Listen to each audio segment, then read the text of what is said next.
Meski menembak dalam kasus pembunuhan Brigadir J. Richard Eliezer, disebut bisa bebas dari jerat hukum.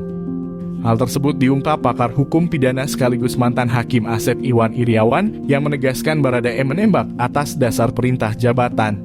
Asep Iwan Iriawan menjelaskan Richard Eliezer Pudihang Lumiu bisa bebas dari jerat hukum dalam kasus pembunuhan Brigadir J dengan pasal 51 KUHP bukan pasal 48 KUHP. Keterangan itu disampaikan Asep Iwan Iriawan merespons keterangan ahli pidana Alpi Sahari dalam sidang kasus pembunuhan berencana Brigadir Pol Nofriansyah Yosua Huta Barat. Namun menurut Asep Iwan, bukan pasal 48 KUHP namun pasal 51 yang bisa digunakan. Ia menjelaskan pasal 48 penghapusan pidana karena keterpaksaan. Keterpaksaan yang dilakukan karena ada serangan. Sedangkan Eliezer bertindak atas perintah jabatan dan diperkuat dari keterangan ahli psikologi forensik Reni Kusumawardhani yang mengatakan Richard Eliezer memiliki kepatuhan yang tinggi dalam menjalankan perintah.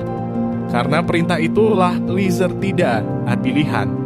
Asep juga melengkapi penjelasan bagaimana fakta Richard Eliezer yang mengaku terlibat penembakan dan menyebabkan Yosua meninggal dengan melihat dasar-dasar penghapusan tindak pidana, yakni berdasar keterangan ahli psikologi forensik karena Undang-Undang Ketiga karena perintah jabatan.